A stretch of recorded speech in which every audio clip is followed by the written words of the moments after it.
Ya itu kembalikan uang masyarakat dulu, audit berapa ratus miliar, nggak mau Doktif gantiin duitnya dia ngapain? Iya, kembali ke masyarakat seperti apa baiknya. Silakan ke masyarakat, karena kan ini kan sebenarnya bukan delik aduan ya. Baik, kita bicara sisi kemanusiaan. Saya yakin Polda Metro Jaya itu profesional dan mengedepankan sisi kemanusiaan. Terakhir.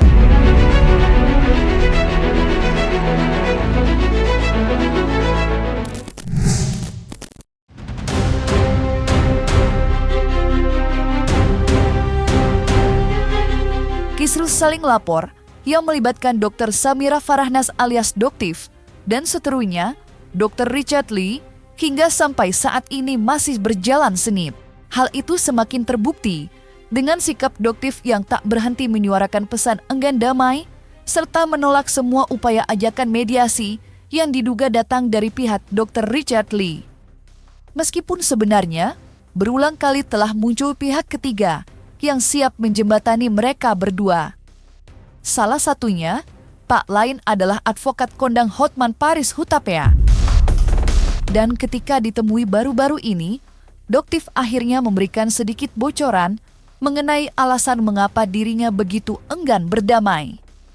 Doktif bercerita jika aksinya bermula beberapa waktu lalu saat ia membuka posko pengembalian kerugian bagi pihak yang diduga menjadi korban dari produk sang seteru. Dan betapa terkejutnya Doktif ketika menemui fakta bahwa kerugian masyarakat ditaksir menyentuh angka 275 miliar rupiah. Lantas seperti apakah penjelasan Doktif soal kerugian 275 miliar itu? Serta benarkah pula ia akan terus menolak ajakan damai meski terus berdatangan hingga detik ini? Masih lah, iya masih. Sampai detik ini tadi pun masih. Meskipun dibayar 5 miliar. Enggak. Tetap nggak mau ya, Dok? Kerugian ratusan miliar kok mau bayar? Sekarang logikanya gini, kerugian ratusan miliar. Ya, Doktif kan bikin posko pengembalian kerugian tomat putih dan DNA lele sama stem cell. Ternyata konsumen yang melaporkan ke BPKN itu ternyata jumlahnya 275 miliar. Terus yang bayar 270, enggak misalnya ini. Ternyata yang melaporkan masyarakat itu 275 miliar. Dia ganti Doktif cuma 5 miliar. Terus yang ganti 270 miliar itu siapa? Doktif. Mikir pakai otak ya Sun ya, DRL ya.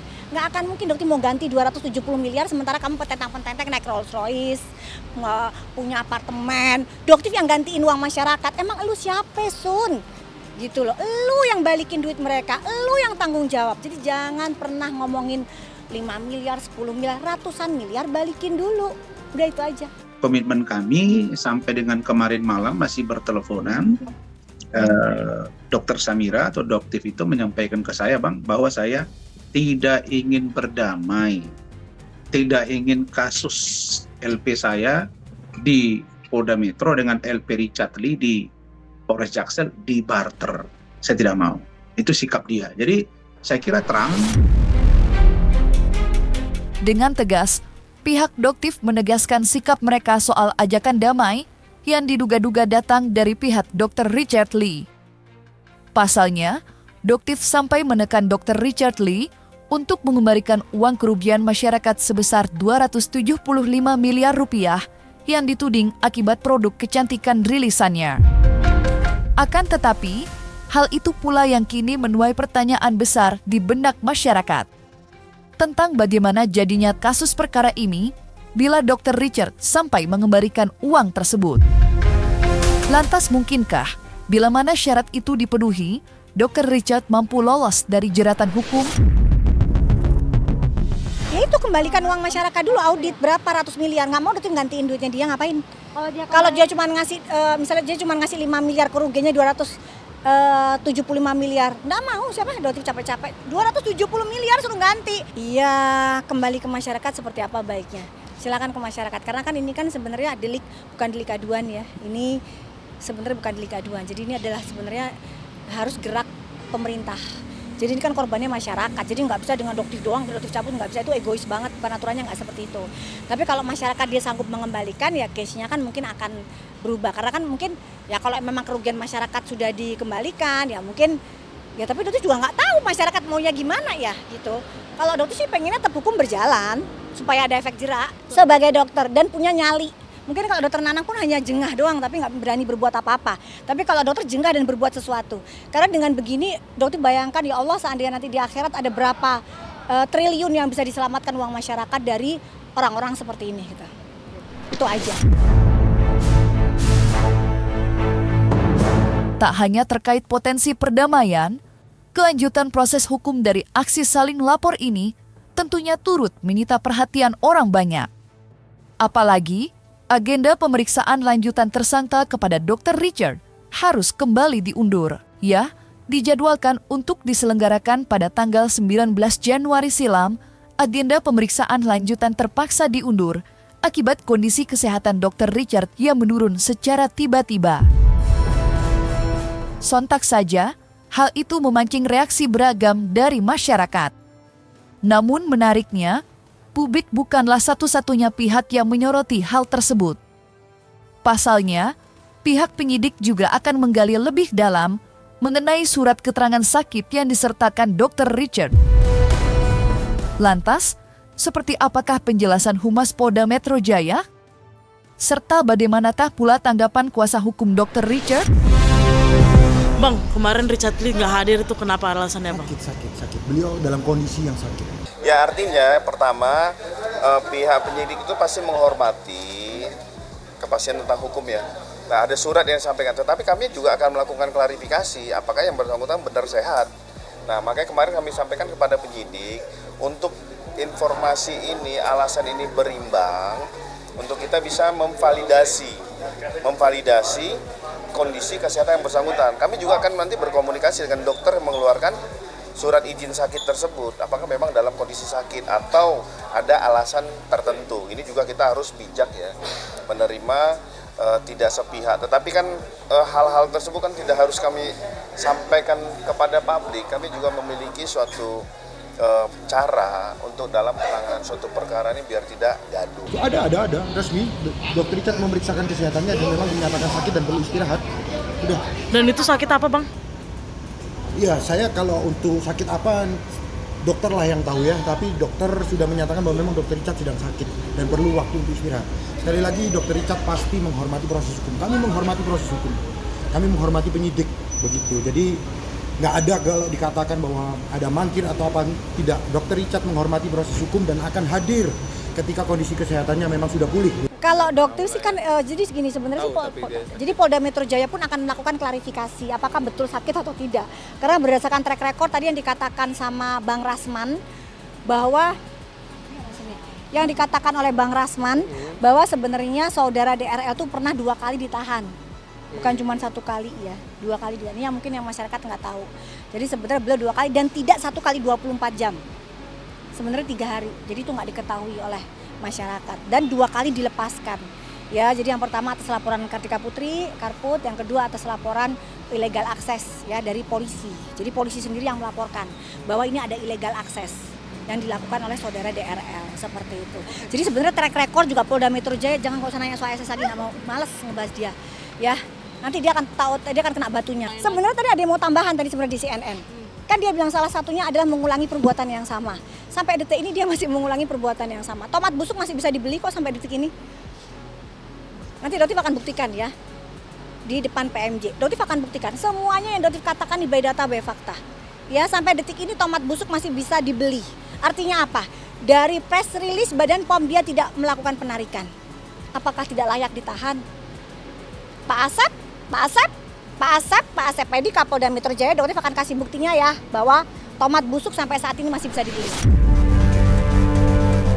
Tajam sorotan masyarakat terhadap ketidakhadiran Dr. Richard Lee tentunya tak bisa dilepaskan dari ancaman hukuman penjara yang menanti bila mana laporan Doktis terbukti kebenarannya.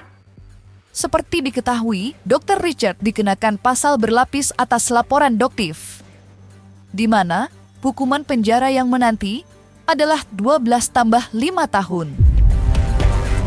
Oleh karenanya, kini publik dibuat berspekulasi tentang mungkinkah pihak penyidik Polda Metro Jaya melakukan penjemputan paksa terhadap Dr. Richard.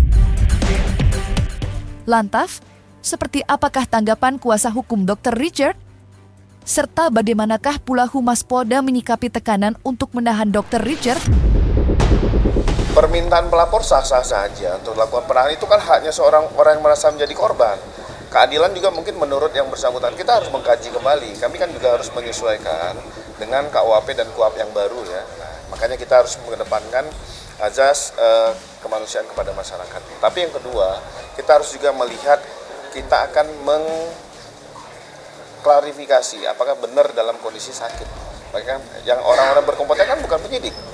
Artinya harus ada dokter yang mengkaji langsung terhadap kondisi sakit yang bersangkutan. Ya pasti akan ada pertimbangan lain dari penyidik kenapa panggilan ini. Tapi kita harus melihat kalau memang dalam kondisi sakit ataupun kondisi lain yang tanda kutip, berarti kita kan harus ada tindakan yang lebih ya dalam artian ini. Kita harus memberikan, karena ada di satu sisi ada korban, ada orang yang harus bisa mendapat kepastian hukum atas laporan yang dia sampaikan pada Polda Metro Jaya. Enggak. Artinya begini loh, selama kooperatif, kita kan bicara KUHP yang baru. Kalau KUHP yang baru itu ada syarat objektif di situ. Syarat objektif adalah kooperatif. Dipanggil itu hadir. Sebagai warga negara yang baik, Dr. Richard pasti hadir.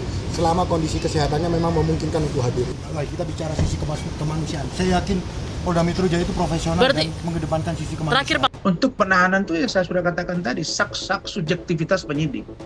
Sangat tergantung kepada hak subjektivitas penyidik. Kalau penyidik meragukan, satu, diduga dia akan melarikan diri, dua, akan mengulangi perbuatan yang sama, tiga, menghilangkan barang bukti, maka penyidik dapat melakukan penahanan karena ancaman hukumannya di atas 5 tahun. Nah, jadi alasan itu beralasan menurut hukum untuk melakukan penahanan. Tapi saya kurang yakin bahwa alasan-alasan dimaksud akan dengan mudah diterapkan oleh penyidik jika Richard Lee tidak kooperatif. Tapi sepanjang dia kooperatif, maka penyidik pasti punya alasan.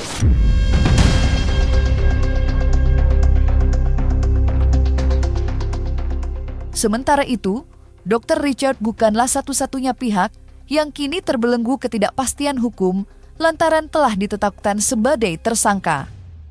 Ya, imbas dari laporan yang dilayangkan oleh Dr. Richard, status Doktif pun telah berubah menjadi tersangka di Polres Jakarta Selatan. Menanggapi status tersangkanya di Polres Jakarta Selatan, Doktif pun angkat bicara dan menyuarakan kekecewaan. Bagi Doktif, ia memiliki alasan kuat untuk membantah tudingan pencemaran nama baik yang dilayangkan Dr. Richard.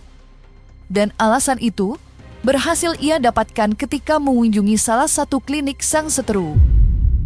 Lantas, seperti apakah hasil temuan Doktif yang membuatnya begitu percaya diri? Ya, jadi Doktif bersama dengan ada lagi orang yang lain ya, itu datang. Habis itu yang pertama kita lihat di situ kita cari pelangnya. Ya, jadi Doktif waktu itu cari Dr. Richard memang. Dr. Richard ada waktu itu kan. Oh, nggak ada. Dr. Richard praktek di sini kan, kata dia gitu. Iya, tapi baik kok. Ya, dia bilang praktek. Oke. Terus apalagi waktu itu? Mana prakteknya? Ditanyakan lah, mana surat izin prakteknya? Kok nggak ada? Pelangnya nggak ada, itu aturan dari Kode Etik Kedokteran Indonesia. Kemenkes itu aturannya, kalau nggak pidana loh itu. Jadi aduh jangan main-main deh ya. DRL, kamu jangan main-main, ini akan berbalik luar biasa loh ke kamu ya. Jadi pada saat itu tidak ada yang namanya pelang, dan pada saat kita masuk ke dalam ruangan konsultasi memang tidak ada, kita semua cari ya Dokter Nanang ya. Ya waktu itu Dokter bilang, Dokter Nanang coba lihat ada nggak surat izin praktek, nggak ada. Kita masuk konsultasi dan pada saat konsultasi pun kita tanya ke dokternya di situ. Dokter tanya loh, dok mana dok surat izin praktek dari si dokter Richard ini mana gitu. Dan dokternya sendiri nggak tahu, diem guys, diam. Dan dokter lihat di situ di belakang dia ada 3 surat izin praktek, ada 3. Tapi di situ tidak satu pun tertulis namanya Richard. Jadi dasar itu yang membuat dokter mengatakan bahwa Richard, kamu nggak punya SIP kan di konten yang saat ini dilaporkan. Karena dasar itu. Dan itu melanggar aturan. Kenapa tiba-tiba hanya mungkin berdasarkan kesaksian ahli bahasa tiba-tiba jadi status TSK. Padahal tadi saudara Jeffrey mengomongkan nggak mungkin kalau cuman dari keterangan saksi ahli. Jadi ini sebenarnya blunder banget tadi tuh. Dokter udah mau ketawa, Anda menunjukkan kelemahan dari laporan yang Anda laporkan sendiri ke Doktif. Ini blunder banget gitu loh. Ya. Jadi pada saat dilakukan gelar perkara pun sudah jelas di situ apa mens reanya. mens rea-nya tuh nggak ada guys, nggak ada gitu loh. Mens rea dari situ tuh nggak ada. Tapi seorang DRL bisa dugaannya Doktif dikondisikan sekali di Polres Jakarta Selatan. Jadi Doktif meminta kepada Kapolres Jakarta Selatan, Bang Putu Yuni, ya Kasat Reskrimnya juga baru saat ini, Wakapolresnya juga baru Bang, bersikap merah putih Bang. Ini atensi, benar-benar atensi nasional. Bahkan Doktif minta juga Pak Prabowo Subianto, Pak Listio Sigit, ya di sini nggak ada yang namanya permainan uang, tidak ada permainan uang. Ya, di sini saudara DRL ya tidak ada yang namanya kebal hukum. Yang salah. Dan pada saat Doktif di Mabes gelar perkara tidak ditemukan yang namanya mens rea. Kok bisa tiba-tiba mak bedunduk? Wah, luar biasa ini. Gitu loh ya. Jadi itu asal muasalnya. Dan lucunya, Doktif kan melaporkan dulu tanggal 4 Desember. Dan status tersangka Doktif lebih duluan tanggal 12 Desember 2025. Ini lucu. Jadi kalau Doktif tuh takut, tidak ada sedikit pun Doktif takut. Bahkan sampai detik tadi terakhir Bang Jeffrey bilang, udahlah Dok, kita damai aja. Nggak ada Bang Jeffrey, udah nggak ada. Udah dibilang nggak ada. Masih aja. Heran ya. Udah, Doktif bilang udah nggak ada. Doktif kesel banget itu. Udah jelas-jelas nggak ada surat izin praktek di situ. Masih aja ngeyel. Masih aja pakai bayar bujer-bujernya dia itu nyerang Doktif.